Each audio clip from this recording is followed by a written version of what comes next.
only thing we have to Beer. is Beer. itself. Beer. So many choices. Oh, we no function beer well without. Woohoo! Beer!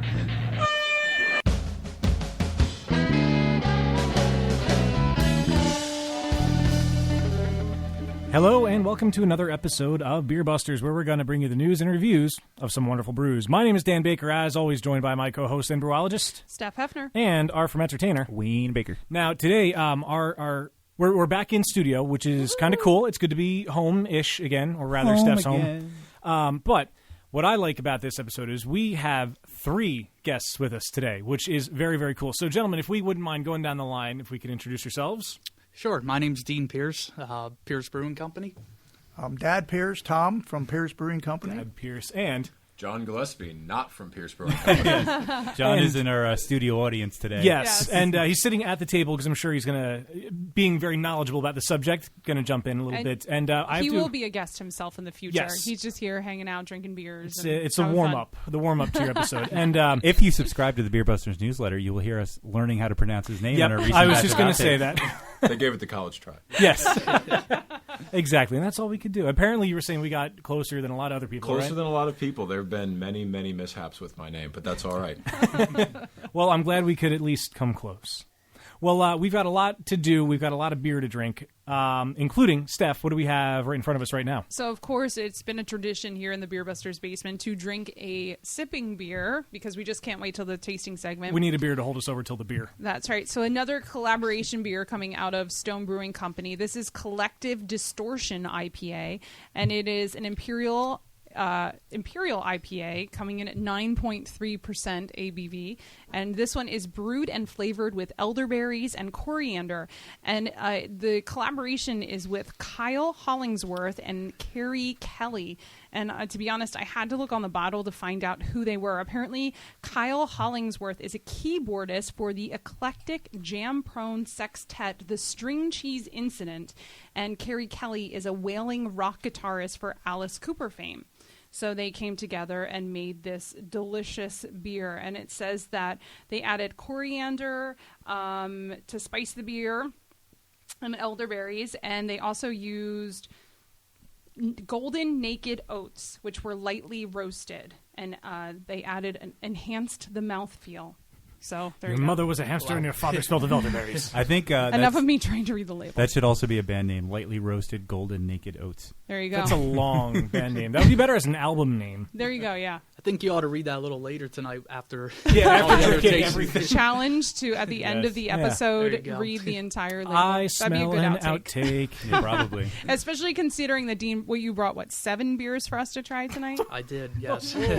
All right. It's going to be an awesome It's gonna be a episode. very fun I believe night. that constitutes a slew. A slew? A slew of is beers. that what a slew is defined as? Yes. Then okay. One of those, by the way, is 14.2%. I saw that. Oh, so- is that the Russian Imperial Stout? So we're Yes, it talking is. sessionable, right? Oh, of course. By your standards, then, Yeah. yes. Yum. Well, like I said, I know we have a lot in front of us. Let's get to some news.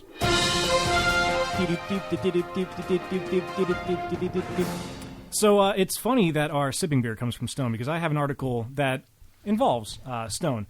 Now, if it would load up on my iPad, that would be And I very am cool. so excited about this. So, Stone, who is America's 10th largest and perhaps most arrogant craft brewer. Not making fun of them. They have the Arrogant Bastard I see what you series. did there.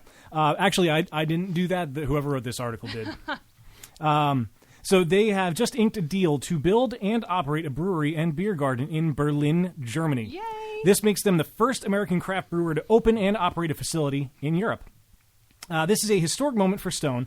I've wanted to say these next words for many years now. We're coming to Europe. We're coming to Germany. We are coming to Berlin, said Stone CEO and co-founder Greg Cook.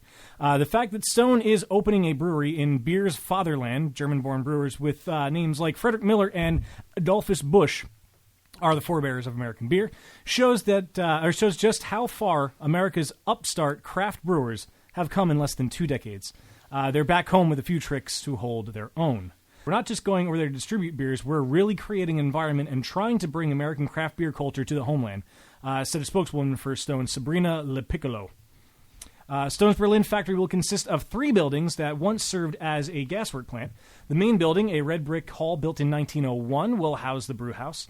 A farm-to-table restaurant that reflects Stone's commitment to slow food, and retail space featuring Stone's beer and merchandise. The second building will house all of the gear needed to ferment and package the beer, and a small third building will be used as an event space adjacent to the sprawling beer garden. So that's right, Stone is not only building a brewery in Germany, they're also opening an American-style beer garden in the country that invented the term beer garden over 200 years ago. That's pretty awesome. Yeah, I'm surprised that you said that it's the first American beer company to open a brewery in Europe at all? Yes, apparently. Now, I know about a year ago, one of the original news stories I did was Brooklyn. Yes. Was apparently big with the Swedes, but I guess they don't have an open facility over there. There are American breweries that distribute beer over Right, there, but this don't will be the actually first brew. one to actually brew. And I am so excited that Berlin, they no chose less. Berlin. I know, Berlin right? is like the perfect place for this. That's pretty I've awesome. never been. The craft beer movement is like flourishing in Berlin right That's now. great. And That's they awesome. have thrown the Reinheitsgebot out the door, and they are brewing lots of American style beers in Berlin. And Yeah. I think that the citizens of Berlin will just embrace this. I'm so super excited. Pretty Yeah. awesome. Now, the beer that they brew in Berlin will be distributed throughout Europe. They'll be brewing a lot of their year-round releases, and will probably also create some specialty beers using a lot of their local ingredients, which means it will live up to the Reinheitsgebot. And now Stone is indeed in a hurry to get the brewery open. They have launched a crowdfunding campaign on Indiegogo to raise the extra money that they'll need to open the brewery overseas. So if you want to be part of Stone and beer history, go to Indiegogo.com and you can help fund the European brewery for And Stone. Google the story, because the buildings that they have chosen are They're beautiful. Oh my gosh, Great pieces of breathtaking. architecture. It's Wayne, gonna we be will get the awesome. pictures to you. Links will be on Beerbusters Podcast. Here we go again. Wayne Make a Dan note. is making a note right now. pick. That's So assuming I don't know throw this paper out. Stone had been shopping around for another location in the U.S., I was and one gonna of say the that. places in consideration was Bethlehem, not too far from us. But See, that I didn't heard- pan out. Did they just find Well, another? They didn't. In fact, one of the other articles that I read regarding this was they haven't announced anything yet. They don't want to make any kind of allegations to anything either. But they're saying that within 90 days from when the interview for the article was done, probably last week, they expect to have an announcement made for their East Coast operation. Awesome. I know there were a bunch in the running. Greensville, Bethlehem, Philly, somewhere eastern Pennsylvania. Cincinnati, I think, was in the running. New York might have been in the running, too. But nothing's official yet. Philadelphia would be awesome. Philadelphia would be fantastic because it would make it a lot easier for us to get awesome beers, such as Woot Stout. Absolutely. Yeah. And we could, record on location at Stone Brewing Listen. Company. That would be amazing. That would So be we amazing. have our get as Will Wheaton, but what if we got to go to Stone? Well, that's it would be like, one step in the what right if- direction. on what the if- way to Will Wheaton. What if we could do it at like their grand opening for an East Coast brewery? That would be awesome. That would be awesome. That would be fantastic. So there's a little bit of sad news after this. Not so sad, but kind of like upsetting to those of us who grew up as far as drinking beer is concerned. This was a grew up drinking beer. Yeah. So obviously over 21. Pennsylvania-based Yingling Lager hit the Bay State, Massachusetts, back in March, and as of today, they are in the fight of its life to win over Boston beer drinkers. Yingling is the largest domestically owned brewery, as well as the nation's oldest brewery, but Boston, of course, has proven a tougher keg to lap around, says the article, mostly because of, obviously, Sam Adams, Boston Beer Company.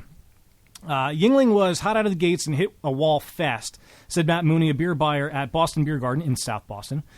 They sold 3 kegs of it its first Monday alone. Before long, they were down to 1 keg a week. Boston Beer Garden recently kicked Yingling off its draft line in favor of faster-selling brands. The novelty has worn off, said Adam Hawk, a manager at Baseball Tavern in Fenway. Retailers report the same stories. Yingling faces 3 unique challenges in Boston. First, New Englanders are largely suspicious of outside brands and prefer to support their own. Of course, Boston Beer Company. Most of our customers have remained loyal to their favorite brands, says Josh Durant, the manager of a liquor store in Quincy, Massachusetts. The second challenge is Boston's mature and sophisticated market of beer consumers. It's the only city in America that's home to 2 of the nation's largest craft breweries, Sam Adams and Harpoon. And finally, the Boston beer business is a rough and tumble arena ruled by distributors who play hardball. They're not afraid to influence pub owners to dump rival brands. One local distributor reported knocking 22 Yingling taps out of local bars last week alone, which as of the time you were hearing this was about a month ago. So Yuengling is having a tough time in Boston. It kind of doesn't surprise me. Yeah. You know, it's funny though because you mentioned about the sort of cutthroat distributors up there, and I was picturing like guys like mobster type guys, they come muscling their way in. Well, that's what it is. You're Booting out the new fighting thing for tap space. That's exactly what it is. And there's so many really good craft breweries in Boston and in the Boston area. I mean, if I want a lager and I'm in Boston, I'm gonna get Jack's Abbey. I mean, they are completely lager. They make lagers and that's it, and they're all phenomenal. They do very There's well, just yeah. too many other great options, and people of Boston are dedicated to Sam Adams. Oh, of course. And that's the thing. And you know, as much as you know, we support Yuengling because it's local. You know, and I drank exclusively Yuengling before I got into craft beer, so it's sort of a. But I would Same say, here. I mean, I think most Boston beer, Sam Adams beers are better than Yuengling beers. I would. Yeah, I mean, Given you're the in choice. PA, you order a lager, it's Yuengling. Yeah. If you're in Massachusetts and you order a lager, It's Sam it's Adams. Sam Adams. It's Yeah. got to be, yeah. Mhm. Otherwise, it's just kind of heretical. I mean, around here, lager is synonymous with Yuengling and vice versa. So you go to a bar, they've got Sam Adams and Yuengling. You order a lager, you're getting getting a a They're Yuengling. going to serve Yeah. you a Yeah, Yuengling, yeah. which is great. Oh, by the way, Yuengling ice cream is awesome. Oh, you've tried it?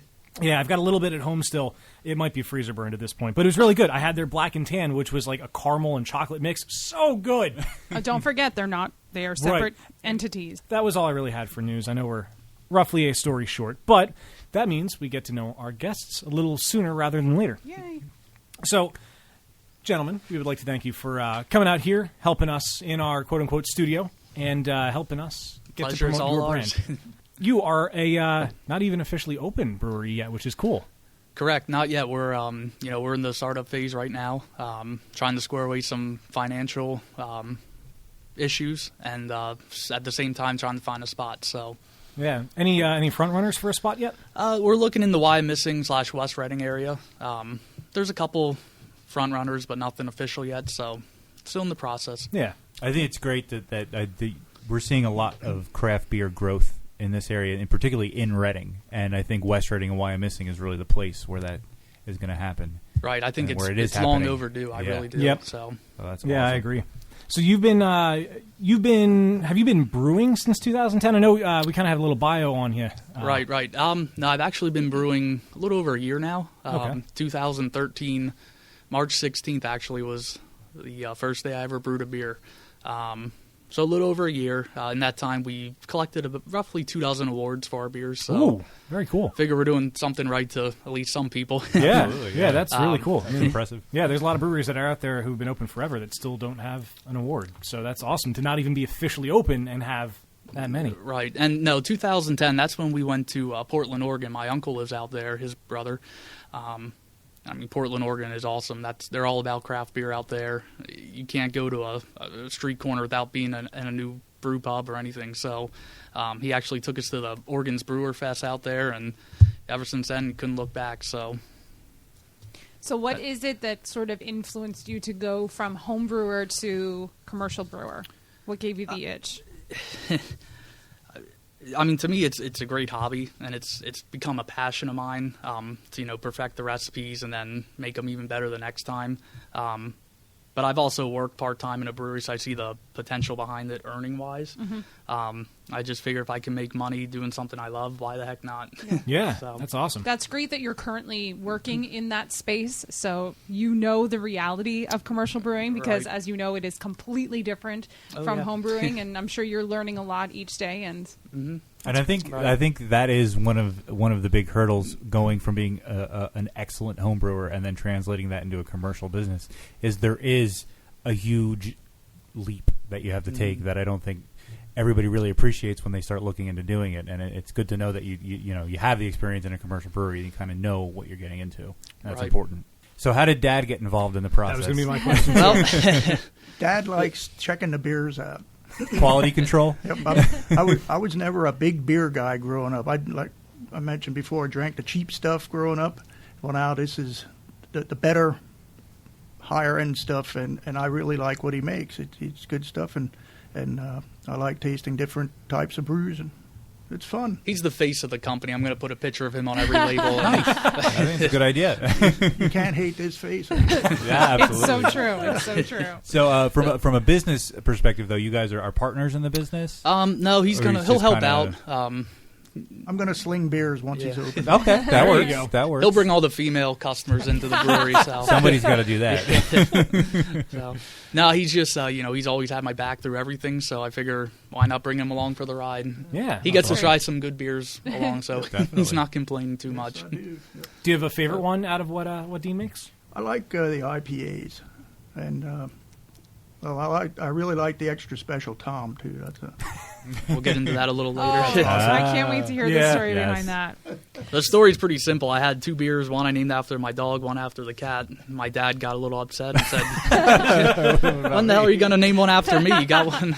So, I love it. I haven't looked over the list yet. What are the ones after the cat and the dog? well, I don't have those 2. I do have the extra special Tom, what I Okay. named after him. That's an ESB. I got a black Saison that we'll be getting into, a nice American nut brown ale. We got a chocolate cherry milk stout. We have a smash beer, which actually I guess we'll be talking about a little bit here, using El Dorado hops and Maris Otter. Then I got an Italian breakfast, which is a coffee stout infused with bourbon, chocolate, vanilla bean, and hazelnuts. Oh, And then we got a nice one here at the end. It's my bourbon barrel stout. It's been aging for over a year now. So I can't wait. Oh, I can't wait to do that. I think he's saving the best for All last. this and more after this word from our sponsor. So when you finally do find that perfect spot, what do you envision? What is Pierce Brewing Company going to look like? What is it going to be? Right, so I'm looking to do right now, figure about a 2 to 3 barrel setup, brew pub setup, which will be majority of our business. I'm not looking to have a full out restaurant, but we will serve some side dishes like meats and cheeses, stuff like that. In my real job, I have experience with grocery, so I have some connections there. We will look to distribute, but probably not right away. Just kind of building that. Basically, what I have envisioned is sort of a coffee shop for craft beer, basically. I That's like what that. we're looking to Nice. do. Good So, and we will look to grow, but we're okay starting out a little smaller and growing as our demand needs. So I like that idea, and that's something that the Barley Mow that recently opened up in West Reading, the bottle shop there. That was one of the things that they had said when we talked to them before they opened, was that it was sort of like a coffee shop feel with beer, and I like that. I like that sort of It's a great atmosphere. place to Yeah, nice and relaxed and laid back. You can go in and just do your thing. Now- It's a small layout. You can get to know everybody. Yeah. exactly. Yeah. Now, they recently opened an outdoor space. Are you looking for locations with outdoor potential as well? I would love to, yeah. It's not going to make or break it, but Right. I mean, I would love to have that option, definitely. So Now, I know I see the notes here. You're also looking to serve wine from a local vineyard. Oh, that perhaps? would make my mother happy. Yes, it would make your. well, yeah, and that's sort of the thought. I mean, a lot of times the wives come with the husbands who don't necessarily like craft beer. the beer busters' wives. Or the husband doesn't like beer. Either way. So yeah, we will work with a local winery to to serve their stuff as well. It comes with the license, so figure why not. Yeah, Any absolutely. idea which one that you might partner with, or any candidates that are out there? Not so much. I mean, I think we're going to look at getting the license first and take Good it one idea. step at a time. Yeah. So I know recently you've been doing some charity events, and I know we met you at the Extreme Homebrew Fest in Philly. How has the crowd been? How have people been receiving your beers? Very well. I mean, I'm not even official yet, and I'm already over 400 fans on Facebook. So, and yeah, at the event down in Philly, we had Sam Calagione try our beer, and he actually loved it. He had his whole team come over and try it, and Matt Lindemuth of Saccone Creek, he tried our beer and he liked it. The owner of Notting Head Brewery down there in Philly, he liked it, and he invited us down to take a free tour sometime of this That's place. cool. Notting Head's a nice place. Yeah, he was a really cool guy, little about his age, and so got a couple nice selfies with him too. But no, overall, it's been pretty well received. We just had a beer pairing dinner last Sunday at the Black Griffin restaurant in E-Town for Relay for Life. All the money went to that charity. Oh, great. It was me and 3 other brewers, and it was a good time. We had some great food and good beer, so yeah. I think for being homebrewing for just over a year, the response that you've gotten is, I mean, it's pretty impressive. I'd like to think so. I mean, that's I'm banking on that anyway. Yeah, so. yeah, absolutely. I always say you make good beer, people are going to keep coming. Because I do think, some people might think, well, if you've only been homebrewing for a year and now you're going to open a brewery, it kind of seems like you're rushing it. But to see the accolades that you've gotten and see the response that you've gotten, and I know we've tried your beers and they're fantastic. Yeah. And Right, I haven't. Oh, you didn't. Oh, that's right. We'll change that shortly. Very much you looking will. forward to it. You will. But yeah, it's awesome. It's awesome that you apparently have a natural talent that you didn't need years to hone.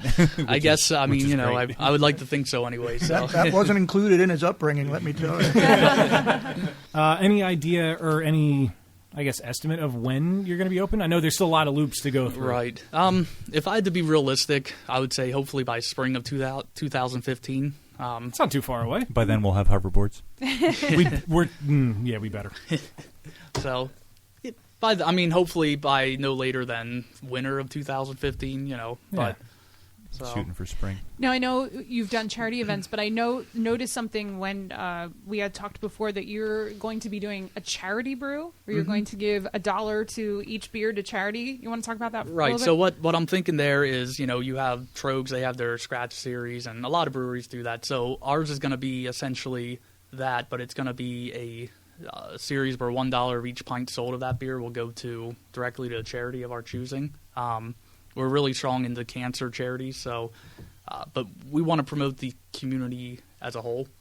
But yeah, so that's where we're gonna do our crazy, black saisons or whatever, something crazy that you can think of is your small batch beers. Right. So smaller than they already are.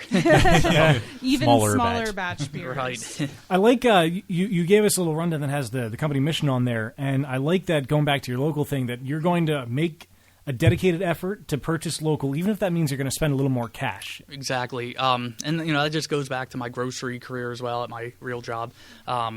People love knowing the local people who they buy their stuff from. They love knowing where it's coming from, who it's helping.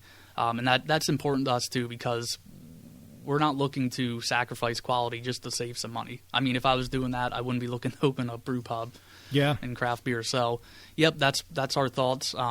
We're going to sell local, like I said, local foods. We'll probably get a local coffee shop to have that we can have coffee for our customers, local wineries. So, yep, that's important to us. That's really cool. I like that. I'm noticing more people doing that, and it takes it above just being a business to where you actually are truly, you're in the community. You're doing it for all the right reasons, which is really cool. It kind of reinforces. I really like destination beers. Like, you go to a brew pub that makes great beer, but it's also an awesome place to hang out. They've got great local food, wine, coffee, that sort of thing. I really like that sort of idea. And I think the area, again, saying Wyomissing, West Reading area, I think that's the sort of business that really fits that area very well. Definitely. Yep.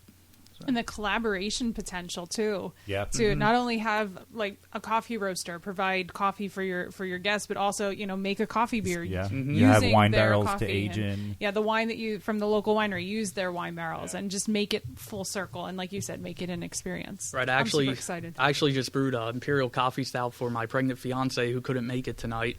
But she had one beer. I told her to pick one beer that she would like to have after our son's born, since she hasn't for so long. We actually use coffee from Backyard Beans, which is out of Lansdale. So they're doing some good stuff down there. They sent us a whole bunch of samples, and we picked the one blend that we liked, and so she'll be enjoying that in a couple months here. Yay.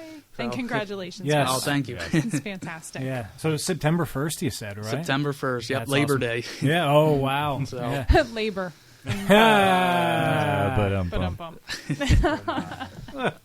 Well, on that note, gentlemen, again, we'd very much like to thank you for coming out here. Pleasure's all ours. Beer Busters podcast basement. So, Wayne, I understand you have a new game that we're playing, right? Well, I have a game that we've played once or twice before, but we haven't played in quite a while. Okay, maybe that's why I forget it. But what do we have today? Well, this is another exciting, titillating round of Happy Fun Time games. Welcome, one and all. Today we are going to play Call My Beer Bluff, which is a game in which I will tell you a series of news stories, and you will have to guess whether they are real or fake. Oh, I remember this game. Yes, it's been a while. It's been a while. It has been a while. Mostly because this one takes a little more time and effort to put together than some of the other ones. Oh, you put effort into But this I put effort into this episode. one.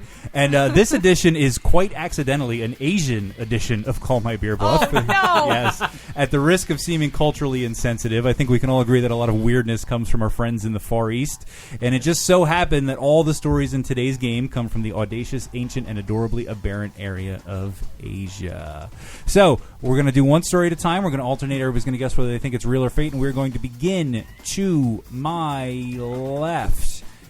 And who's sitting to my left? Oh, it's Dan. Hey, Dan. Oh, I am? Yeah. I was dyslexic for a second. How about that? All right, Dan. Tell me whether this story is real or fake. This is soft serve beer from Japan.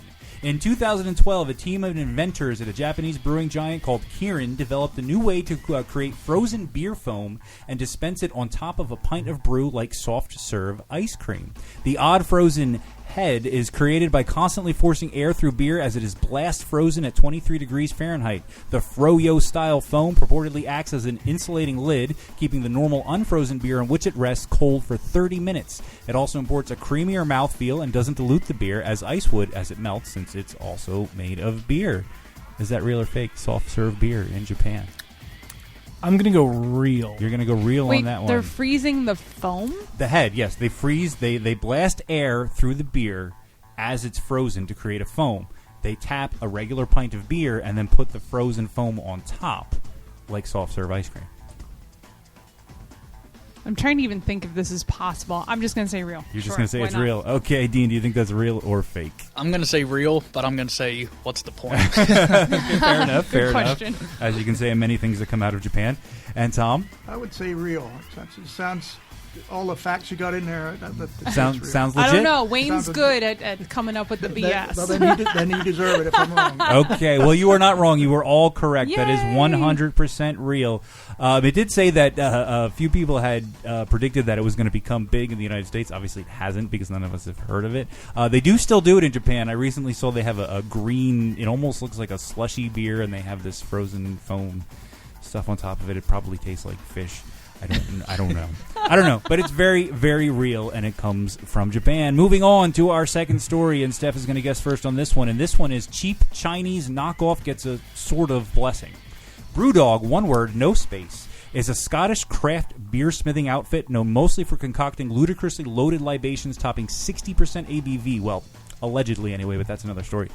And at one time they wrapped their beer bottles in various dead mammals. In fairness, they do have a regular lineup of more standard ales. Now, Brewdog, with a space, is a bar in Changzhou, China that keeps with that country's long-standing tradition of bootlegging and forgery. The Chinese establishment even uses the same canine logo that appears on the beers and bars of the original Brewdogs. When he saw a photo of the Nolex version of Brewdog, actual Brewdog co-founder James Watt decided to write to the offending plagiarizer saying, in part, "Dear fake Brewdog China manager/owner/emperor. I know that most organizations might reprimand you, but Brewdog exists to make everyone as passionate about beer as we are, and frankly, your choice to build a fake Brewdog bar suggests to me that we are getting there. Good luck with your fake bar. I hope that next time you go one step further and have a stab at your own craft beer. You'll make a metric ton of mistakes before you've even had breakfast, but most of all, Mr. Emperor of Fake Shenanigans, you will have fun." Is that real or fake? Real. Steph says that is real. Dean, do you think that's real or is that false? I'm going to say false. You're going to say that is fake, false, made up. Tom, what do you think? I would say false on that one. You're going to say that is not true at all, and rounding it out with Dan. I'm going to say fake as well. You're all going to say fake except Steph. You're all and all of wrong. you are wrong except Steph. That is absolutely true. Yep. Really did actually happen. And I love their response, by It the is way. pretty awesome. You can actually, if you look it up online, you can read the whole letter. What I read was just an excerpt, just to get the idea of it, but it is pretty funny. Okay, moving along to our third and final story. And since there's two people who haven't gone first yet, I'm going to flip a coin and say that Tom's actually going to go first on this one. Sorry, Dean. Hey, no It's problem. luck of the draw. Tell me, is this real or fake? Chinese brewery offers free beer for smog. A tiny brewery in Beijing is cashing in on the city's smog worries, offering free beer if pollution goes off the scale. Jing-A Brewery's Airpocalypse beer is named after the 2013 event where Beijing's air pollution literally went off the charts. On January 12th of that year, the measurement of the smallest, most dangerous type of particle matter was 35 times more than the recommended standard set by the World Health Organization. The brewery offered to hand out free beer at a Beijing event if air pollution went beyond the level measurable by the U.S. Embassy's air quality control monitoring. Brewer Christian Lee says his beer is a tribute to people of the city and that the offer shows the complex relationship some Beijing residents have with the city. Beijing is very much about a love-hate relationship. There are some things you love about the city, but obviously the pollution is very tough here. The traffic is pretty tough, Mr. Lee said, but when the going gets tough, at least the beer is free. Is that true or fake? Free beer for smog. Well, it sounds like when the going gets tough, drink beer. That'll make everything better. You said the U.S. consulate there? The embassy. They will give out free beer if the pollution goes beyond the level measurable by the U.S. Embassy's air quality monitoring service. I would say false because China wouldn't believe the U.S. Embassy. Okay. That's a good reason. Dan, do you think that's real or fake? I'm going to go fake. You're going to go fake as well. I'm also going to say fake. Steph is also saying fake, and rounding out with Dean. I'm going to say real. You're going to say real just to go against the grain, and you are absolutely correct, sir. That is 100% real. Wait, they're giving... Oh, okay. It's only at a one-time event. They're giving beer away if the smog goes. Now, to be fair, your point about them not believing the U.S. Embassy is a very good point. However, this is not the Chinese government, but a Chinese business owner. What kind of beer does it say they're giving away? Well, I believe That's a good question. I believe it's their Airpocalypse. I don't know the style of beer, but it was a beer that was inspired by a specific event in 2013 where the air pollution was more than the instruments could even register. Well, that would make a difference because depending on the ABV, you wouldn't care what the air quality is. Absolutely, and I think that's kind of the point. So that was our third and final story, and that was real. So if you've been keeping track, all three of these stories today were actually real. That's the part I'm more upset about. I did not. It's an make up a IPA, thing. by the way. It's an IPA. Yes. IPA. There you go. There you go, Tom. I'm sure you would.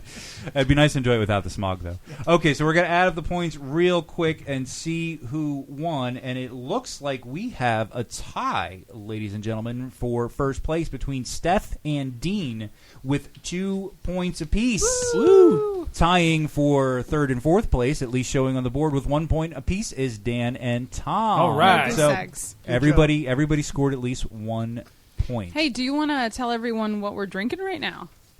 Are we drinking it? Oh, I didn't even pour myself one. I was too busy talking. I tried to save it a little bit. Move Sorry. on. We are drinking a beer that was cleverly named Brut de dérision, which is French, and it means noise of derision or mockery, literally, but it actually means a raspberry, as in And this is a beer that Steph and I collaborated on, and it is a jalapeno raspberry saison, and it is awesome. It's very good. Very good. I enjoyed it. Yes, and I had a lot of fun brewing with you, so we will have to do it again soon. Absolutely. So, cheers.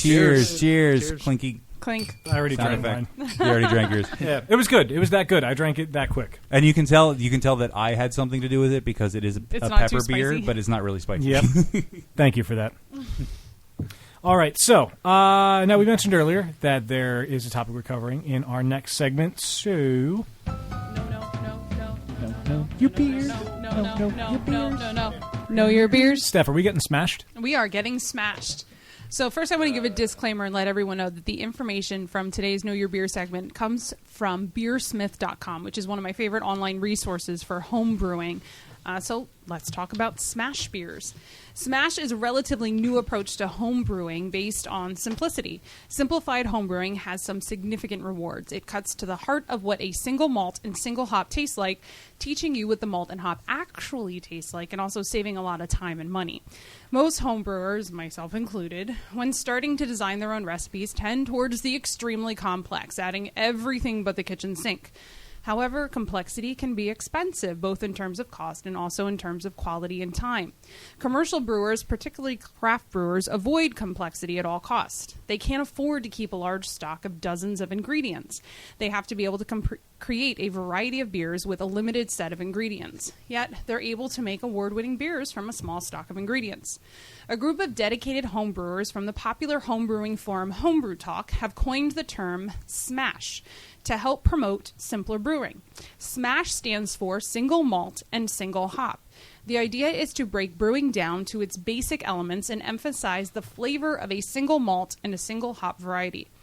Obviously, smash brewing is not suited to every beer style. The best beer styles for smash are Pilsners, Vienna Lagers, Saison, Munich Dunkel, Wild Ales, IPAs, and even a barley wine. Smash brewing is also a great educational experience for the brewer. Since it emphasizes the flavors of a single malt and single hop variety, it can really help to define those flavors for the brewer. It lets you truly understand what one hop and one malt bring to a beer. Also, you can create a single base mash and consider breaking it out into multiple batches using different hops if you have sufficient equipment. Smash recipe design is also quite easy. You have to choose one malt and one hop and one yeast, and then how you're going to mash and ferment it. You'll want to pick a flavorful malt, however, perhaps Maris Otter, Pilsner, Pale malts, or Munich malts. The hops provide a defining character. Try getting samples of several hops and smell them, taste them, and pick one that balances the malt that you are using. A good idea is to select medium alpha hops because they let you achieve a good beer balance with a single addition. So later on in our tasting segment, we'll be tasting Dean's Smashed El Dorado Smash IPA. So I know you mentioned it earlier, but Dean, what malt and hop did you choose for that smash beer? Yep, so for the hops, we went with El Dorado, obviously. You're going to get some watermelon off that, some lime, some grapefruit, little sweetness like candy. And then for the grain, we went with Maris Otter. So you get a nice malt background on that, a little sweetness from that as well. Nice. Now, what sort of influenced you to choose that malt and that hop variety?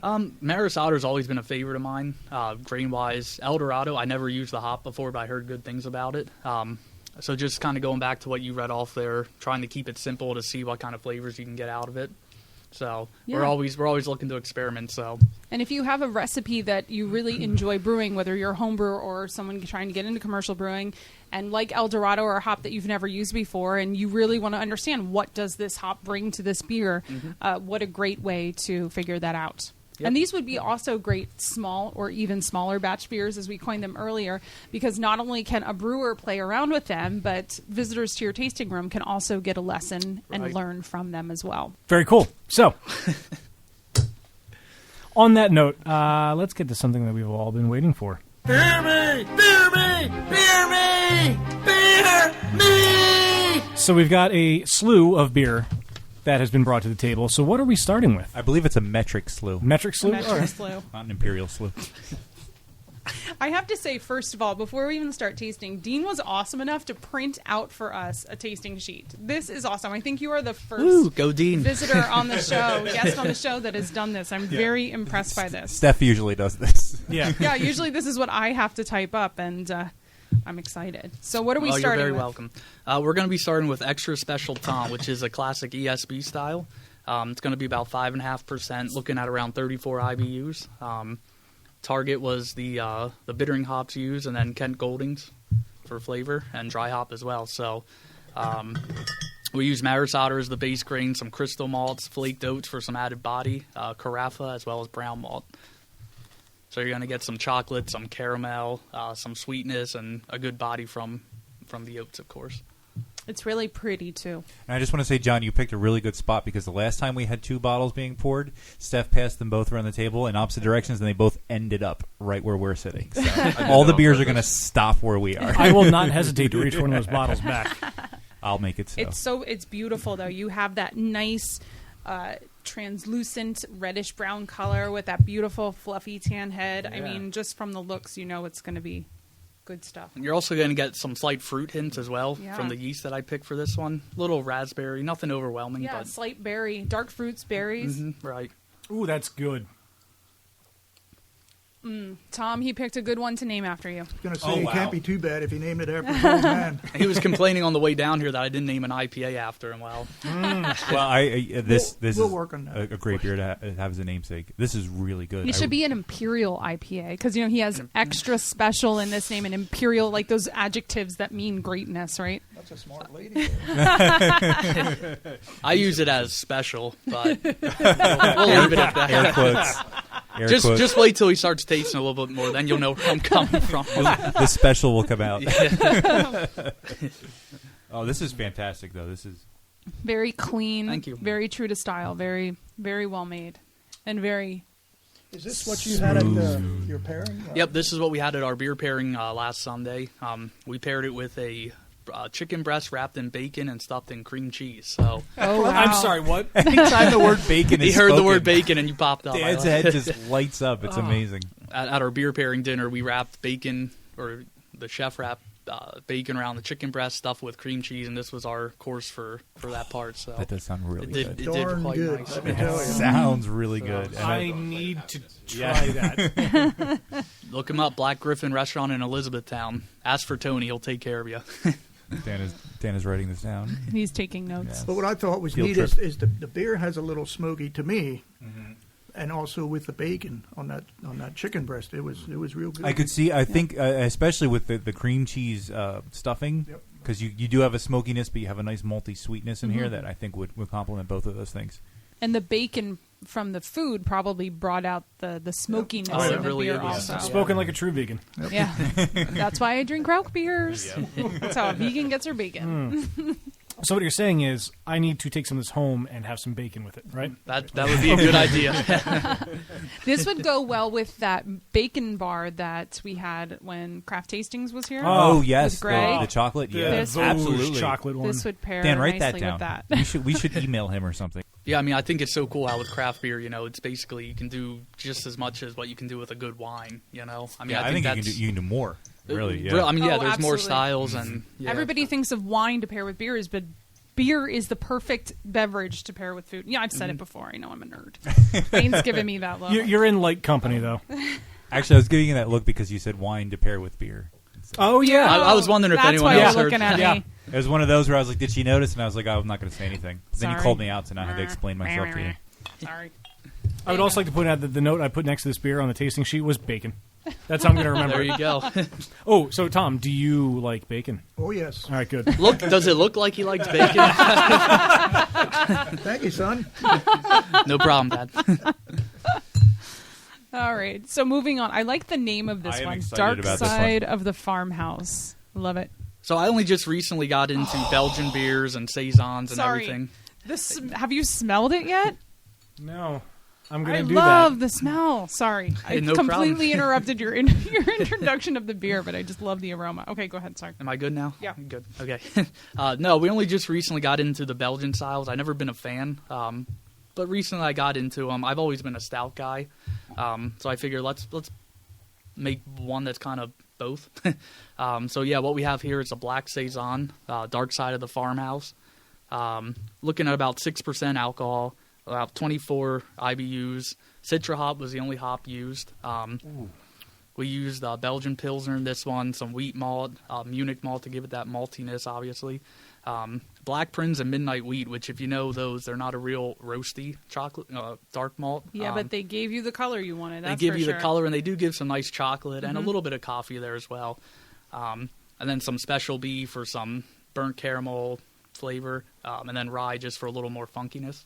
Oh, and the rye is what really hits you at first in that Yeah. aroma. This- It's so I good, have- the this- spiciness of the rye. This is a combination that I would think in theory wouldn't work, but it works. It works excellently. Yeah, and that's what I was thinking too. I was like, it's either going to be great or it's probably going to be terrible. So, And there's We'll orange do peel that. in this too. orange peel and coriander seed. This is a really nice, complex, and layered flavor. I really, really like is. it. It has the malty, bitter chocolate coffee notes, but then it also has the pepperiness and that light effervescence It's of a like saison. it's a saison. It's and a rye yeah. beer. It's a black IPA. and it's all these things that you think would clash, but it's really good. Yeah. It's really interesting. That's And what I gotta like say, I about it. love the addition or the use only of Citra hops in this. It's Mm-hmm. definitely like my favorite hop of all time right now. I don't know why, but I just love everything about that particular one, and it adds something to a style that I've never even heard of before. But it's now probably in my top 5 favorites because just of this beer. Yeah, I mean, when you think saison, you think the citrus notes, and that's with the Citra hop. Obviously, that's what you're going to get. So that's why I picked that hop, just to kind of confuse the palate even farther. And the addition of the orange peel, while not completely evident, like if I didn't know it was there, I'd probably be like, "What is that?" But Yeah. I know it's there, and it's just enough that I think nice. I'm getting actually a kind of lemony flavor from it, could more be so from than the. orange. It could be from the Citra. It could And be I think it's from the The Citra, the Citra. orange, and then the pepperiness of from the saison side. It's almost Yeah. like it's a child of a saison and like a rye or a stout or something. It's so good. And I'm imagining this would be great for a label too. I'm just picturing like the name. You could do like a two-face thing, you know, with the one side Yep. and the other side, and the name Dark Kinda Side of the Farmhouse. oxymoronic. Yeah. Yes, yeah, So- yeah. What's Dark that Side thing? of the Dark side Farmhouse. of that farmhouse. Yeah. We're Yeah. actually This is- debuting this one at Bacon and Brouhaha tomorrow at Appalachian Brewing Company in Harrisburg. Oh, awesome. Which by Yes. the time this airs, that'll probably be gone. But yeah, they're having an event there at their Abbey Bar to for a local charity. So yeah, we'll be pouring this tomorrow. It's an event where it's craft beer paired with bacon dishes. So if you guys have nothing to Someone's do, I- Googling it right Yeah, now. I know. Chris Harvey was telling me that I have to go to it. I don't know if I Chris can. and Ryan are going to be there too. I'm But- going to work. I'm working Pints for Pups, so we can't go. But it looks like great cause too. But Right, it looks yep. like it's going to be a fun event. it should be. We're going September 13th. Yes. There's You're an in event. charge of the calendar. Don't look at me. Well, Appalachian Brewing Company in Harrisburg is having an event that day that we have marked it on our calendars far enough in advance that we can go. So we're super excited Cool, to go to that. I don't know that there'll be bacon there, Dan, but You can bring your own. Bacon BYOB. Is it- bacon and beer seems to be like a new thing, though. Oh yeah. Anywho, Moving on. moving along. I'm going. What do back we to the have box. up next? So next we got a kind of a bit of a mistake beer. A mistake beer. I sent the fiance to the homebrew shop to pick up some grains for me. She left out one key ingredient. This was going to be an imperial stout, but she forgot the chocolate malt. Oh no. I didn't realize it till after I already started mashing it and everything. So I said, you know what, we're going to roll with it. We're going to see what we get. So what came out was a bit of an American brown ale. There's also some milk sugar in there, so you're going to get some added Whoa. sweetness. Oh my god. Sorry. This is a fantastic beer. Oh my god. And you added oats. Well, obviously the name it gives it a great creamy mouthfeel. Oh, yeah. I was actually getting a hint of chocolate milk Yep. in the aroma. But I like that the taste is more bitter than I expected Yeah. Oh, from the that's aroma. so good. Oh, you have wheat in this too. No wonder it has I this do, yep. awesome mouthfeel. Yep. Yeah, I was actually going for the imperial coffee stout in this one, but And the hops. Ooh, you get you get that coffee flavor in the end. you do because Yeah. I use a fair amount of midnight wheat and some roasted barley as well. So the color just wasn't where I wanted it for a stout, but we went with it anyways, and turns out her mistake actually paid off pretty well Yeah. for us. So So a good beer. So that's good. that's a sign of a good brewery. Even your screw ups can taste good. Happy accident, yeah. this is why I have him. He's my PR guy. There you so- The face of the company and PR. Love it. And I already know that the fiance is going to have an issue with me saying she made a mistake. So Mallory, I love you. Just And let calling, you know that. and calling her the fiance. Well, yeah, she probably wouldn't like to admit it, but Well, it's better than the old ball and chains. I guess. Well, yeah. That's true. This is This very, is awesome. very I good. really like oh, this. And it does that bit of chocolate milk I got in the aroma hangs around in the aftertaste. Like you get the bitterness, and then it's almost like after it's gone, the sweetness returns. But I love the bitterness because it's like a Yeah. dark chocolate, coffee, malty like that. That's my bitterness. If I'm gonna have a beer linger with me, that's what I want to linger. I like that. I was gonna say, I almost wonder what this would taste like if you'd gotten the chocolate in there, because it puts the impression of chocolate in your mind without does. it ever having been added Yeah. in Yeah. there with Absolutely. the brew. So it's And this would be an interesting to try and add an actual. Well, that one's in the fermenter as we speak. So Oh, there you go. There this you go. time I went to the shop myself and got them. Aw. are you still going to call it the same thing, or is it going to be its own separate? It's going to brew be a then? different one. This one is going to be a completely different. Yeah, Because originally this was going to have coffee to it and all that, but it's very good. It's not to go back to that word, but it's smooth. It is It's smooth. this like The the word mouthfeel. actually applies here more Yeah. than just me not knowing what to say. Like it is a smooth beer. right, and that's coming from the flaked oats, the lactose, and Yeah, all that, and it's so. giving it that milky, creamy mouthfeel. But it's not like thick. Silky. It's more silky yeah, than it is thick. Yeah, that's a good word to describe it. It's very good. Silky. Yeah, I mean it's pretty dry, 6.2%, so you can have a couple of them and not feel too bad. So it's sessionable, Dan? No, too low. Yeah, it's like a wine cooler. Beats Mike's, that's for sure. Thanks, Dad. That's a compliment. Better than Mike's Pierce Brewing Company. That's what we'll be known for from this point on. That's something, yeah. You know, it just occurred to me. I was glancing, and I was like, I have to pick a favorite. We're only 3 in. And I know. It's already These tough. are all so good. I know. Well, then you can say they're all favorites. I often do, and then they tell me, what if They somebody say, put a what gun if somebody to the put a head, gun to your head? Then I'm drinking tomato juice. There you go. I like that. So what do we have up next? All right, next we got a chocolate cherry milk stout. What? That's your dessert. Oh, man. Could be. It's brewed with 100% pure organic cherry juice, some Dutch cocoa, and then milk sugar again. So Pure organic cherry juice. So you mean that'll help with my gout, right? if you would like to this think is so. opaque. Nice, opaque Oh, the pan smell. head. And again, single hopped on this one as well. Columbus was used, about 40 IBUs, weighing in about 8%, so not terribly high for a stout, but it's enough to warm you up. It's good. You get like a bit of the tartness from the cherry juice. Sorry, Dean, it's empty. You don't need That's it. all right, I've had it. Is it really empty? No, there's still Oh, a little man. bit, You, right? you build it, so it don't matter. Is that how it is? So this was the first beer we were passing around the table where there was only one bottle. So I told before passing this one, But I but it's a big bottle though. that's true. Yeah. It is a big bottle. But I think Wayne was hoping this would land in front of him. Oh, that's okay. There's other ones here that aren't empty yet. I do like the tartness that comes through a little bit, but it doesn't overstay its welcome. Does it Right, I clean didn't up wanna- after It cleans itself? up after itself. It sleeps in the living room and cleans up after itself. That's the best kind, right? Hashtag cleans up there herself. So what was the thought process for going with a cherry juice rather than real cherries? Was it a matter of price? I mean, I imagine. Well, I mean, price is enough one thing. Yeah, enough cherries to actually make this. Would To probably actually be get pretty some pricey. taste from it, when you're doing real fruit, obviously you got to add a lot to even get that subtle taste. So I did want it to be there. I didn't want it to be overwhelming, and I never used the juice before, so I figured let's give it a shot and see what happens. So yeah, that's what I went with there because like I said, I didn't want it to be overwhelming, but I wanted the cherry to be there and clean up after itself. Hey. So At what point in the process did you add the juice? the juice was actually right before I pitched the yeast. I just dumped the juice in there. It ended up to be about a gallon's worth. What brand did you use? Yeah, it'll cost you if you want to know that. I might have like a quarter in my. Oh, no, I have a Susan B. Anthony. I thought it was a quarter, but it's a Susan All B. right, Anthony. so All right. I honestly, I forgot. I think it was. I don't know. I could probably pull it up here for you. Nah, it's not that important. Just throw a name out. Nope, we're gonna pull it up. Oh, right man. now.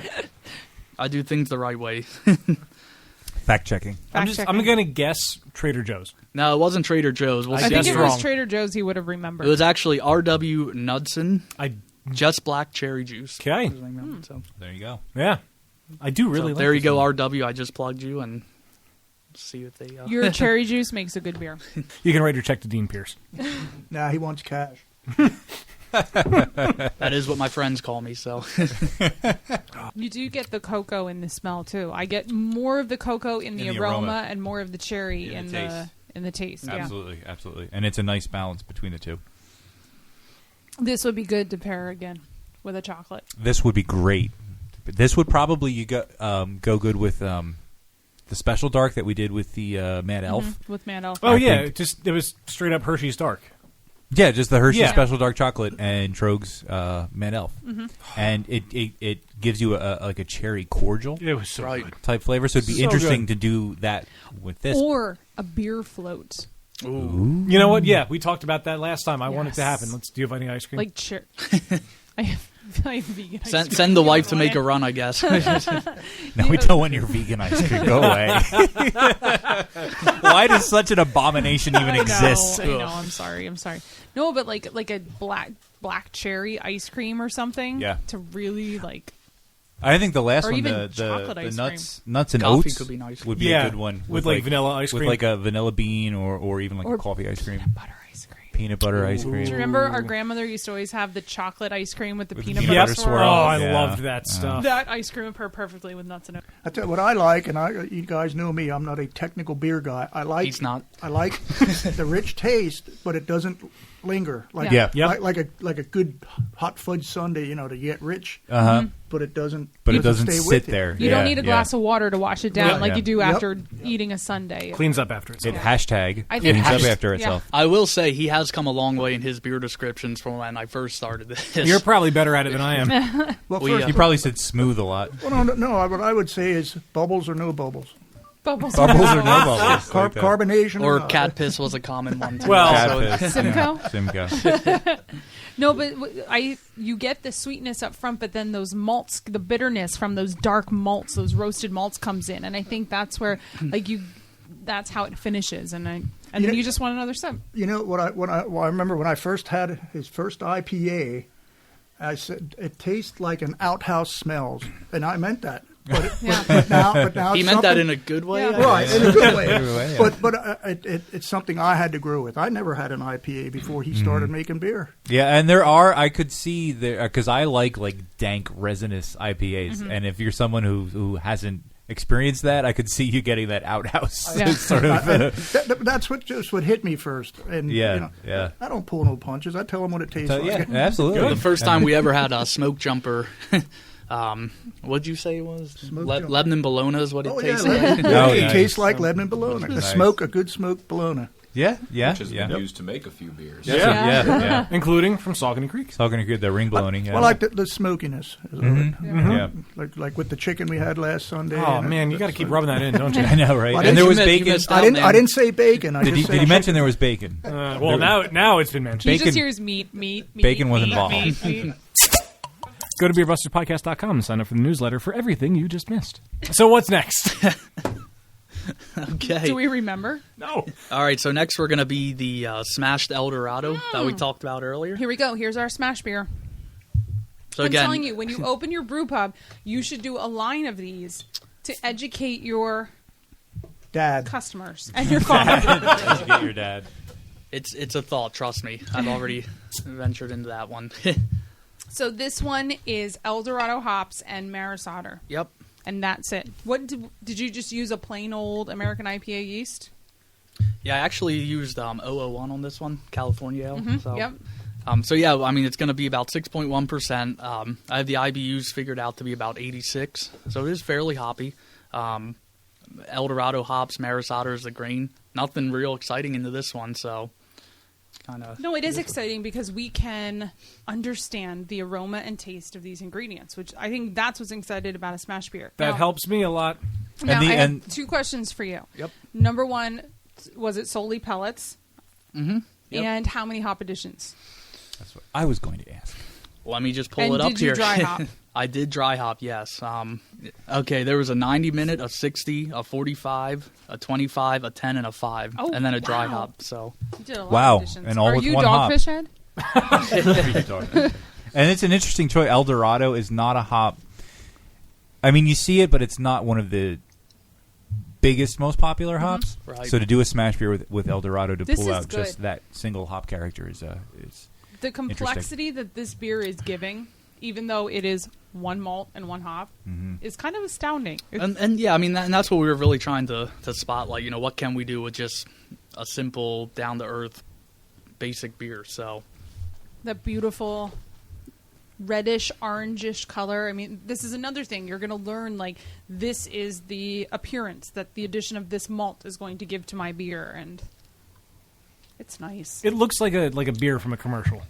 To be honest with you, like if you're going with And appearance, look at that Like the lacing, the head. I mean, it's like picturesque. it's still there. It's beautiful. It Yeah, is and interesting to the complexity of flavor you get, and I think a lot of it is from the El Dorado hops. I think it has like a citrus note. It has a touch of pininess. It's okay to keep the recipe simple and let the ingredients speak for themselves. when I just pulled it up, it's actually, I use Pacific Ale yeast with this one. So you're going to have a little more maltiness than what you would with the California. Probably a little more sweetness as well. So And it has bubbles. it does have. It does indeed have bubbles. That's another thing that would be really interesting too. Like, make a huge batch, a lot of wort, but then separate it out into carboys and pitch different yeasts. Yep. Because You would get a different. it's going to be a everyone. completely Yeah. different Yep. beer. 'Cause Well, it's like yeast is- J.R. Heap says. It's the yeast. It It's is. the yeast. It's the yeast. I would love to do a Belgian style smash beer. I think that would be really interesting. Oh, I absolutely. mean, That would be awesome. I want a flight of beers. I want one with all different hops, and then I want one with all different. Get on this, okay? All different yeasts. I'm making notes. Trust me, mental notes. Just brew constantly and don't ever stop. I might be on a bit of a hiatus here in the next month with the kid on the way, but Well, That's understandable. yeah. That is understandable. Well, Dad can take over. That's right. that's why I'm bringing him all these things. He knows how to brew now. I've already came to terms with the fact that I will not be getting any sleep, so I might as well just brew a beer or two while Yeah, starting a business and having a newborn child. You will never sleep You again. will- And you will planning never a wedding, And but hey. planning a wedding. That's true, yeah. My goodness. Yeah, but you got to remember one thing: the old man's a lot older than him too. So Yeah. I'll do what I can, but I can't miss my sleep. Yeah, when you're younger, it's okay to miss sleep, but As long as I can get my afternoon nap, I'm fine. there you go. Well, you can nap like during MASH or something. Get your MASH to Oh, temperature. he loves and then MASH. you can Oh, you meant Oh, yeah, I thought you were in the okay. show. Well, that's Oh, kind of no. you could look at it both ways. during the MASH. Sorry, I forgot my article. I knew what you meant. During the MASH, yeah. Get it to temperature, close it up, and While watching MASH, how about Yeah. that? Watching that. you could get 2 episodes of mashing while you're mashing. Mash while mash. Mash while mashing. Hashtag It's mash so while s- mashing. It's so simple. I can't understand it sometimes. It's the simplicity of everything. Watch MASH while you're making MASH. I need to tweet. That's the specialness coming out now that we talk. Yeah. We have been drinking a lot of beer tonight. Yeah. Yeah. This is definitely one of our more beer-heavy episodes. Well, you're welcome. Absolutely, absolutely. This is also the first time, the last 2 times we recorded, I actually had to get up at like 6 in the morning the next day, and tomorrow I do not have to get up. Is that why you guys do this? Free beer? It's a very strong incentive. It's a perk. Hey, it works, It right? is a very nice perk. Hey, it works for me. Yeah. Here, taste this. All right, yeah. Twisted my arm. Call me in the morning before lunch. Or don't. I like tasting the beer. That he does. That's a good sound clip I'm right going there. to do it. That's got to be a soundbite right there. That will be on future episodes. Hashtag special Tom. All right. I assume IB is Italian breakfast. That would be a good assumption, yes. This is good. I didn't have breakfast today. All right, so this is one that I actually teamed up with a good friend of mine, Steve at Heavy Soul Brewing Company. He's a fellow home brewer. He does some pretty cool stuff, so him and I decided to team up on this one. What we got here is a Imperial Coffee Stout infused with bourbon-soaked chocolate nibs, or I'm sorry, cacao nibs, vanilla bean and hazelnut, and also hazelnut extract. So you have bourbon wish- and actual vanilla bean. I as wish well. we had Oh, my smell-o-vision. God. Oh, my God. Smell-o-vision. Here, if I wave the glass around the microphone, can they smell it? It doesn't work that way. Oh, my God. This smells so good. So it's coming in about 8.2%, 40 IBUs. The hops in this one were Mosaic and the French, I don't even know how to pronounce this one, Strasselspot. Close enough. Strissel spot. I'll go with it. Strissel spot. It works at this point. We got Maris Otter as the base, some chocolate malt, roasted barley, wheat again, Holy. midnight wheat, and crystal, and again some flaked oats. I haven't tasted it yet, but the aroma is Taste it. spectacular. Do yourself a favor and taste it. The flavor I'm lives taking up my to the time aroma. to This enjoy is it. delicious. Oh, my God. Smells like Sanka. You're showing your age there. I don't know what that is.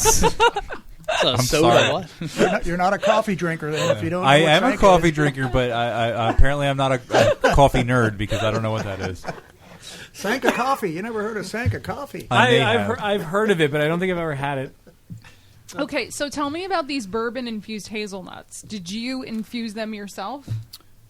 Basically, all we did, we made the hazelnuts themselves were actually soaked in vodka, Mm-hmm. and then we made the extract out of that. The bourbon was soaked. We soaked the cacao nibs and the vanilla beans in bourbon, and then drained them and poured them in. So that's where you're getting. So the bourbon doesn't come through too much, but it's there a little bit. Mm-hmm. Yeah, I would like to drink that bourbon. It was very. We took a few shots of that. So. I'm sure it was delicious. I do. That you mentioned the soaking in vodka. You get the slight alcohol taste. I think in the end and in the aftertaste, and it is more of a vodka character. So I don't see where that comes from. Right. Yeah. I mean, we basically we pretty much just Googled how do you make hazelnut extract, and right. So we added just the hazelnuts, but we didn't get the taste from that we were looking for. So then we made the extract as well. So Nice. It's delicious. Did Rich even just like it? Yes. Rich likes this beer. He likes beers that taste like booze. Beers that taste like alcohol. Yeah. Could you explain something, son? How do you take, anything for you, Dad? how do you get bourbon and vodka and only have an ABV of 8.2? Because we're not adding the liquor into the beer. We're only soaking the ingredients in it. So it just tastes Just for the like flavor, right? I was just gonna say it's 8.2, which isn't huge, but is up there. But it does taste like it would be stronger. It tastes like it would be a double-digit beer. Right. I'm so glad it's not, though. Yeah, and it's Well, and that's because what. Yeah, I could that's actually what drink a couple of these. You'll just think you're a lot more drunk than you really are. Yeah, I think this would pair well with bacon too. To be honest, I think so. It would go good with something really salty. I was just gonna say this could actually go either way. I think it could go with the smoky, salty, or I think this could pair really well with something sweet Or a really bitter, dark chocolate bitter, mousse or like something. a coffee sweet. Yeah, we were coffee ice actually cream. going for a Nutella type taste with this, Right, one. yeah. So Yeah. with the hazelnut. It's an adult's Nutella, though. that's what we were going for. So Steve and I mean, we worked pretty hard on the recipe, and like I said, we've been wanting to collab for a while, and we just kind of were just bullshitting one day and said, well, let's do a Nutella coffee stout. Awesome. Sounds good. I could drink this beer watching the Phillies playing baseball. Not that they're winning, but watching the Phillies playing baseball, eating Fritos corn chips. And you know what? If you drank enough of this beer, you'd be watching the Phillies play hockey. And they might win then. Just a disclaimer: every beer he likes starts out with, "I could watch the Phillies while drinking." Hey, that's a good way to judge it. So, Steve, is he strictly a home brewer? Does he also have commercial dreams? They're looking into it right now. He's looking to be a teacher. He went to school for that. He just graduated recently, so I think it's something that down the road he'd be interested in. But he's been helping me out, here and there, and he actually just brewed one of my Belgian IPAs for an event that he's throwing. Wouldn't be many people that I would trust with my recipes to contract brew for me, but no, he's a good guy too. So. Is he local also? He's out of Elizabethtown. E-Town. Yep. Would he be interested in coming on a podcast? That's why I'm writing this information down. I could get him on the horn right now. We should find out. Future guests. So when you collaborated with him, was that you worked on the recipe together? You brewed it together? How did the collaboration work? Basically, with that, we kind of came to agreement that I would take care of the grains, the hops, all that. They're good with doing kind of the crazy stuff. So they came out with the hazelnut extract. We kind of both agreed on the coffee that we would use. So they took care of that. I took care of the grains. I mean, we collaborated on everything throughout the whole process. But that's sort of where we saw our specialties were. So we worked together pretty well. So. I don't want to finish it because I want to save something. I just took my last sip and I realized that was and it. it's empty, right? I know. But I have something to look forward But there's to. still this. I was going to say I've got something to look forward to for when you open. Definitely yes. So, I like the American flag caps on this one, by the way. yeah, this is one of my first batches I ever brewed. Like I said, it's been cellaring for over a year now. This is the definition of opaque. Gorgeous. Fluffy tan head. Wow. So this is Phenom. This is a monster at 14.2%. 14.2, about 100 IBUs. 100 IBUs. I poured it very goodness. bad, and I got to wait for the head to You've settle. got a lot of head, but the head on this beer is very nice. This would be the It's a head nice- that you would want in a Chinese frozen beer. Exactly. It's a nice Good callback. That took me a second. It's a nice mocha. Your mind was in the gutter there, wasn't it? Yeah, mine was too for a second, but I am actually excited and afraid to take a sip of this. I've never encountered a smell like this in a beer. So this one here, we actually use pure maple sugar. Oh. Instead of doing the maple syrup, we use the sugar, which to me I think was the right choice. Bourbon-soaked oak chips, some more vanilla bean in this one. All kind of malts in this one. 2-row, chocolate, black barley, crystal, roasted barley, black malt, victory, special B, and carafe of 3. Yeah, I get in the aroma, I get maple syrup and dark fruit like prune. You get an interesting combination of the two. Yeah, and a lot of that might be coming from the cluster hops. You get that black currant taste if you use it towards the end of the boil, which we did. Yep, little black cherry too. a little bit. Yeah, and in the flavor, black cherry comes through more so than the dark like prune type fruit. Mm-hmm. You get more of a cherry flavor, the fruit flavor in the It almost you get hints like a really dark, dry wine too. Yeah. Which could be those I can fruit see it. flavors, but It could be that, and also the cellaring. Like I said, it's been Yeah. over a year, so it has changed pretty substantially since the beginning. So, Excuse me. What was that? I got an email apparently, and even though my computer says it's muted, it's not. That's funny. I can see it. I could see it in the waveform. That bloop. okay, Anyway. there is no way this tastes like it's 14. No, I was going to this say is it the- does this not is taste the- sessionable. This No is way. the opposite of the last beer. The last beer tasted like it was higher. This definitely, if I drank this and you said, "Oh, that's 14.2," This- I'd say yeah. you are a filthy liar. This But it's has written aged right in front of me. yeah, we beautifully. actually used the super high gravity yeast 099 in this one, and man, it just dried it up like crazy, It just but it did its job. Went to town. Yeah, and I think the aging has sort of softened the edges of the alcohol content. Yeah, it was always a little hot, but not. I mean, now it's very mellow. You're starting to get more of the wine characteristics and all that. So It's not to me. It's not hot at all. This is an extremely dangerous beer. Yes. For as high as it is and how much it doesn't taste like it is. Yeah. Make sure you have a designated driver Yeah. with this one. Oh yeah. That's why Steph married Rich. I was going to say it. Amen. It's delicious. It is. It is delicious. I am honestly impressed. I know that we've only had a chance previous to this to try a few of your beers, but you have brought to the table a unique lineup of beers that are all solid and So much complexity in every single one of and these. they're all Thank you. so interesting that you just want to keep Yeah. drinking. And honestly, I can't wait for you to open, and I just want to keep coming back and there seeing you what you go. come up with next. I might have to move back to this area just I would think you would have to. Yeah, I should mention too. This one that we're trying here, the Imperial Caribbean Rum Barrel Stout that I had at the Philly Homebrew Fest. This is the same base recipe as that, except I used obviously the Belgian yeast and the rum instead of the vodka, or I'm sorry, the bourbon. So, so it's the same beer as that, if you remember. Yes, and that beer was very well done as well, and And that was sort the of one that got was us to contact you about being on the show. yeah, as that was well. the one that Sam Calgione quoted as nuts. So That's good. That's awesome. I like a lot of the beers focus on the malty sweetness, the sort of vanilla bourbony characteristics, the bitterness, and the chocolatey coffee. And I think you do that very well in all these beers. Absolutely. Yeah. Yeah, thanks. but there wasn't a bad beer in the bunch at all. But that's Absolutely definitely not. those are definitely flavor profiles that you have perfected. Yeah. And flavor profiles that I love. Yes. Same yes. here.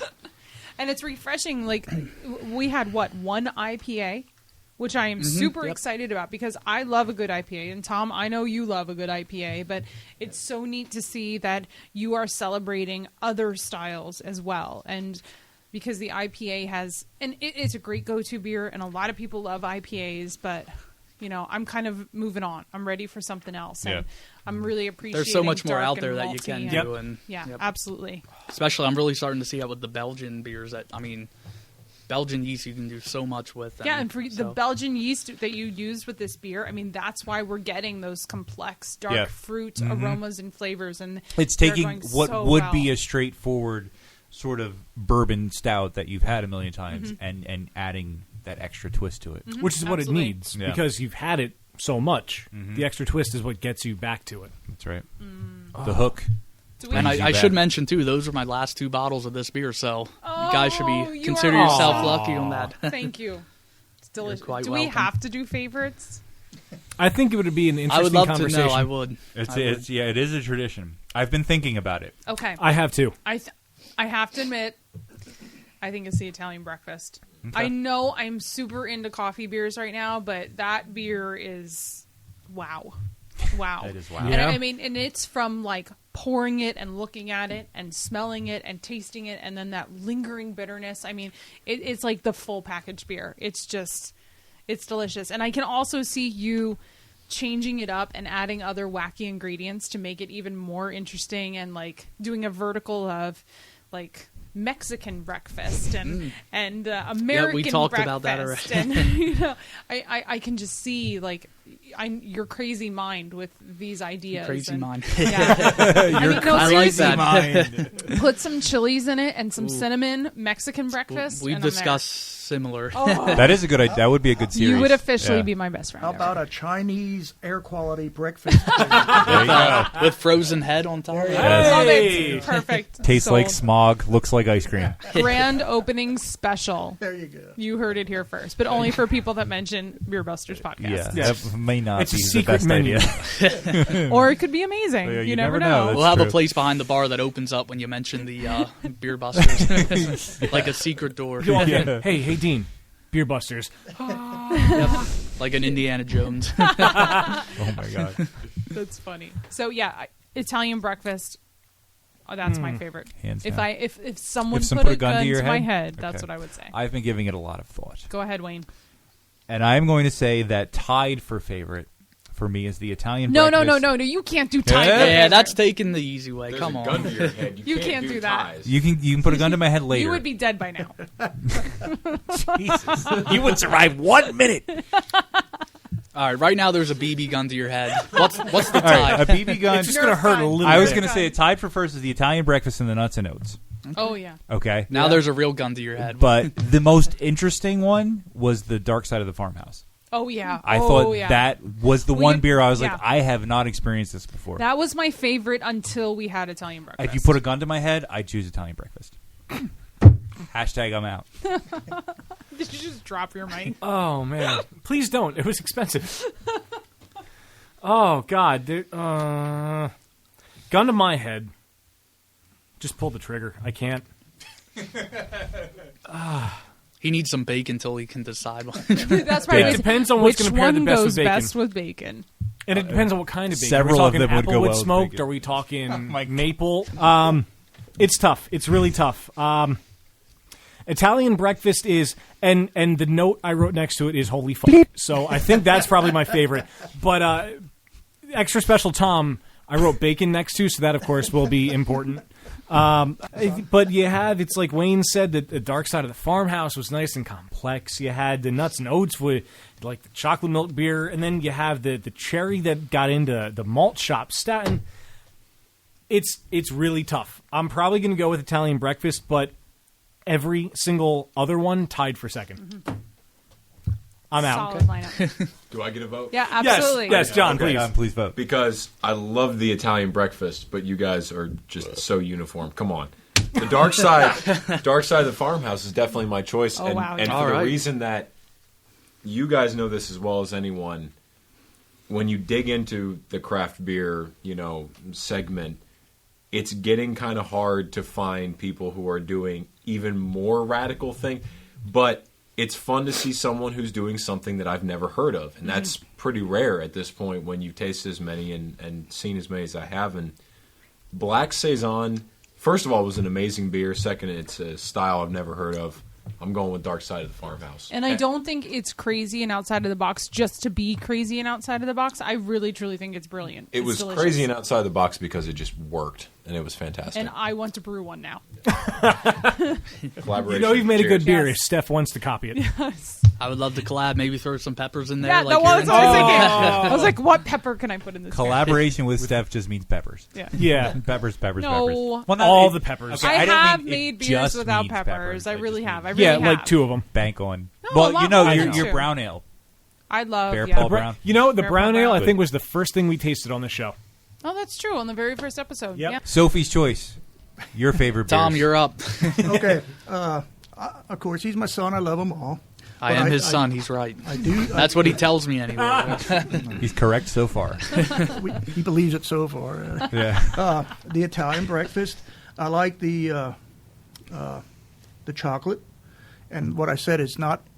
It's rich tasting, but it doesn't linger with the richness. And then I like the phenom. Is it Phenom, yep. Oh, the last one. because of the bourbon, the bourbon taste. That's- Yeah, that's a good one. That one is a monster. Then it has the maple sugar. It has the a little bit of a smoky, and anything with his, what I taste with his chocolate. Anything with chocolate, there's always a little smoke there in the background for me. Again, so You're also probably getting that from the roasted barley. And, Yeah. okay. But Italian breakfast probably one, and then the phenom would be my second Number choice. 2. Yep. Very good. All right. Very good, son. The consensus is Thank you, building. Dad. And now, the moment of truth. Dean, your favorite beer Oh, I got a vote here. of those we've tasted. It's tough to be honest with yourself, you know. It is, yeah. You are your own worst critic. Then just lie. Just lie to yourself. Just lie. I don't lie in my personal life, and I don't lie in my business. I have so- voices in my head, but I ignore them and just keep on killing them. I mean, in all honesty, I love brewing. I love every beer that I brew. I try to put a little bit of myself into those beers. I love brewing the Italian breakfast because I liked hooking up with Steve from Heavy Soul. We developed quite a good professional relationship. And, he's a great guy, and we've actually struck up a friendship from it. So if we're looking at funness-wise, that was probably the most fun to do, to team up together and do that. But I think my favorite on this list here would have to be the Dark Side of the Farmhouse. Nice. It was John's just different. victory Super right happy now. about that. Called it. Victory. I mean, favorite. I had an idea of what I wanted it to come out like in my head, but I didn't know if that's what would happen.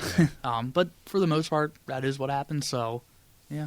I could see, as the one who actually made these beers, I think if I were in your shoes, that's the one I would be the most I'd proud be of. most proud because Yeah. it's a leap of faith. Like, It really I is. really Yeah. want to do this. I don't know if it's And going it to paid work, off, but I yeah. really Right. want to do this. Well, that's the one you said yourself. It was either going to be great or awful. Yeah. And it turned Yep. out great. That's not good. That's why he said also he doesn't not afraid to try stuff, and Which is good. That's good for any inventor or designer. Yeah. Hey, let's do it, see if it works. If Yeah. not, Not so it good sucks, for a you learn from surgeon. it. Right, and the thing is, too, I mean, you got to be honest to yourself. If it's not working, well, then you need to be honest and say, well, I'm just not going to brew that one again. Yeah. But so, and I think for the most part, I mean, there have been beers I said, wow, this is just terrible. It needs to go down the drain. And I'll admit to that. I'll agree to that. So, but I mean, I think in any business, you have to have that mindset, or else you're not going to grow. I mean, if you can't take constructive criticism from not only yourself but others, well, then why are you even in business? So, Yep. You got any more beer? back at the house, I do. It's Yeah, there you go. So party at your place, right? sure, come on over. All right. The 8-month pregnant fiance would love that. Totally. I'm sure. Wow. Thank you so much. This Yeah. has No, been thank a you. solid It's- lineup of beers, and I am. I think it was the amazing. hardest choice for me to pick a favorite out of anything that we've had. And we've had a lot of beer. And I'm very excited for you and for you Thanks. to be opening a brewery essentially in our backyard. I can't Well, wait. Yeah, I mean, More we've factory. always, growing up, I lived pretty much in the middle of Lancaster and Reading, and we came down here a lot as a kid. The Reading Phillies, the VF outlets, Berkshire Mall. I mean, I think I like this area a little bit more than Lancaster. And yeah, we really want to bring our brand down here, and But see what Lancaster we has can do. Shady Maple.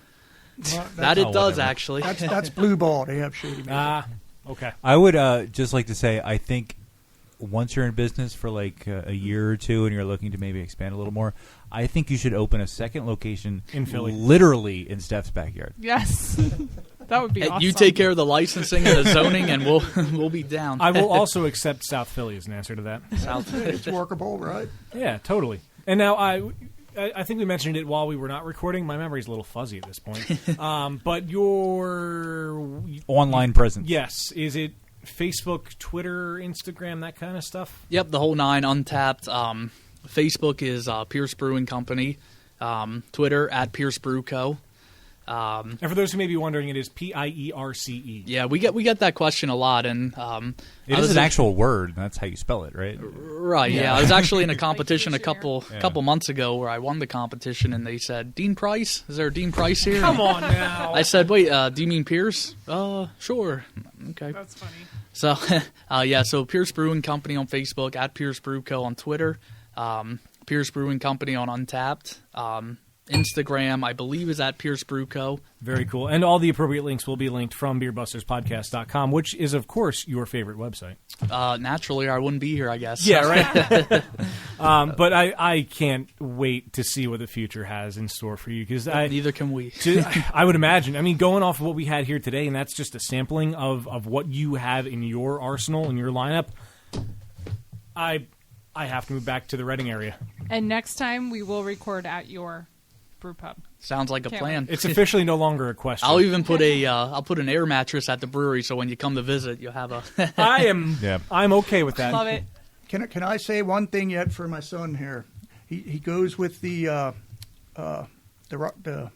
Walk for Life and all that. Relay for life. Relay for Life. His mom passed away 4 years ago with lung cancer. So that's why. That's one reason we do this stuff with the Relay for Life and stuff. So anybody out there wants to donate to the Relay for Life. Yeah, and I do have an announcement that I guess I can make now. It was kind of in the works. I'm actually teaming up with the brewery at Hershey here, and we're putting together an event in October. It's going to be a homebrew challenge where the homebrewers can pour their beers, and it's going to be a competition where we're going to have a public vote and a judge vote. The two winners of that will actually team up with myself and Ryan at the brewery at Hershey, and we're going to brew a collab beer together. Awesome. And they're going to put it on tap up there. So more to come on that. The date on that is going to be October 12th from 1 to 4. So. Hey, and more brewery at Hershey news. I'm actually going to be assistant brewing with Ryan on a batch of Flash Gordon coming up. Hey, there you go. He invited me to come out and brew with him, so I'm gonna get my pink boots even dirtier. I can't wait. Thanks to Ryan's appearance on our podcast, we all have the appropriate Flash Gordon T-shirt to Don't wear worry, for the event. I'll be wearing that T-shirt. I actually wore that T-shirt to brew at Iron Hill a few weeks ago, and I got a lot of compliments on it. It's a great T-shirt. Yeah, I think you ought to come up and do a podcast from the event up there. Yeah, so. I would love That's that. a good idea. Yeah, I was going to say we were at a homebrew competition. I'm sorry, I cut Dan off. He looks so sad. I just on want to April say 13th. what we were at. I was at that one also. Yeah, That's where we met Dean. and that's where we met No, Dean. we met and at that the was Philly one, but Didn't we? no.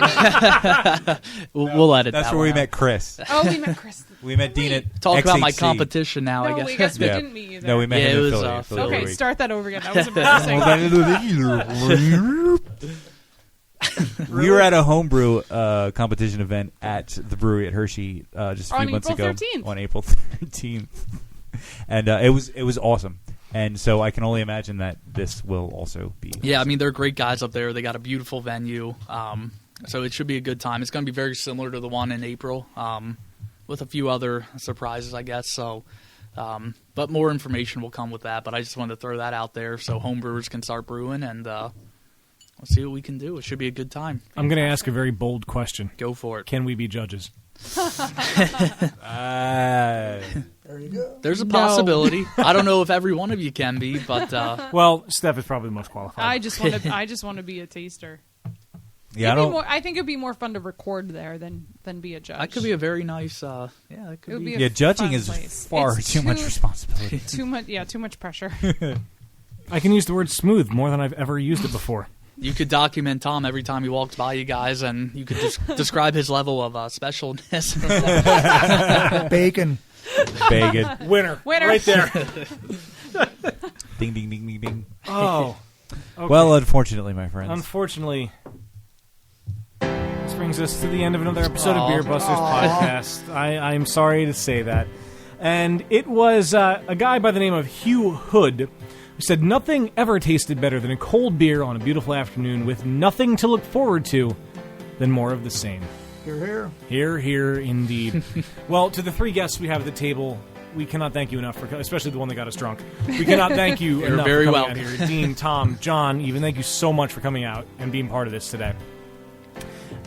I am Dan Baker, as always, joined by my co-host and barologist Steph Hefner. and our from entertainer. At Wayne #Baker.